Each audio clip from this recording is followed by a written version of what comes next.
மேலும் மீதமுள்ள 2 கோரிக்கைகளையும் நிறைவேற்ற வேண்டும் என்று சிஜேபி நிறுவனர் அபிஜித் திப்கே தெரிவித்திருக்கிறார். இந்த ஒரு முடிவினால் போராட்டமானது நிறைவு பெறாது என்றும் அவர் தெரிவித்திருக்கிறார். மேலும் 3 கோரிக்கைகளை வலியுறுத்தி இந்த போராட்டமானது தொடர்ந்து நடைபெறும் என்றும் அவர் தெரிவித்திருக்கிறார். மேலும் கூடுதலாக மிக முக்கிய கருத்துக்களுடன் நம்முடன் இணைப்பில் இணைகிறார் தமிழ் மாநில காங்கிரஸ் தலைவர் ஜி.கே. வாசன் அவர்கள். சார் வணக்கம் சார். வணக்கம் சார். இப்ப பாத்தீங்கன்னா தமிழ்நாடோட குரல் என்ன அப்படின்னு பாத்தீங்கன்னா நீட் தேர்வே கூடாது அப்படின்றது தான். சோ இந்த நீட் தேர்வே கூடாதுன்ற கோஷங்கள் வந்து நிறைவேறுமா சார்? ஹலோ சார் வணக்கம் சார். வணக்கம் சார். இப்ப பாத்தீங்கன்னா மத்திய அரசுடைய அதாவது மத்தியில போராட்டத்தில் ஈடுபட்ட மாணவர்களோட கோரிக்கை வந்து தர்மேந்திர பிரதான் பதவி விலக்கணும் அப்படின்றது. ஆனா தமிழ்நாட்டோட குரல் என்ன அப்படின்னு பாத்தீங்கன்னா நீட் தேர்வே கூடாது அப்படின்றது தான். சோ அவங்களோட கோரிக்கை நிறைவேறிடுச்சு. அடுத்தபடியா தமிழ்நாடு குரல் வந்து நிறைவேறுமா சார்? நீட் தேர்வு தேவை என்றவர்கள் கூட இந்த தேர்தல் கொஸ்டின் பேப்பர் லீக் ஆன பிறகு நடந்த சம்பவங்களுக்கு பிறகு இந்த தேர்தல் கூடாது என்று நினைக்கக்கூடிய வகையிலே இதன் மேல் ஒரு வெறுப்பு வளர்ந்திருக்கிறது.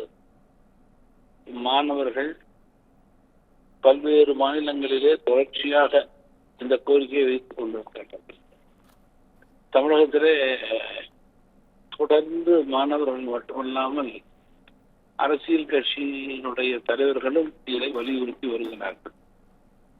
மத்திய அரசை பொறுத்தவரையில மாணவர்களுடைய எண்ணங்களை முழுமையாக பிரதிபலிக்கக்கூடிய ஒரு சூழலை ஏற்படுத்த வேண்டும் என்பதுதான் என்னுடைய கருத்து. சார் இப்போ பாத்தீங்கன்னா இந்த ராஜினாமாவை தொடர்ந்து அடுத்தபடியா மாணவர்களுடைய போராட்டம் எப்படி சார் இருக்கும்? இல்ல மாணவர்களோட போராட்டம் வந்து நிறைவு பெறுமா? மாணவர்கள் போராட்டத்தை பொறுத்தவரையில இந்த பேப்பர் கொஸ்டின் பேப்பர் லீக் மத்திய அமைச்சருடைய ராஜினாமாலாம் நீங்க தாமதமாக இருந்தாலும் ஒரு கடுமையான முடிவு எடுக்கப்பட்டிருக்கிறது. மேலும் நாளைக்கு பாராளுமன்றத்திலே இது சம்பந்தமாக கடுமையான மசோதா தாக்கல் செய்யப்பட இருக்கிறது.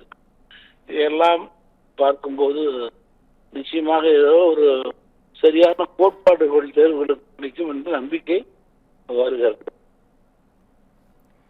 சார் இப்போ இந்த இடத்துல நம்ம ஒரு விஷயத்த கண்டிப்பா நினைவு கூர்ந்தே ஆகணும்.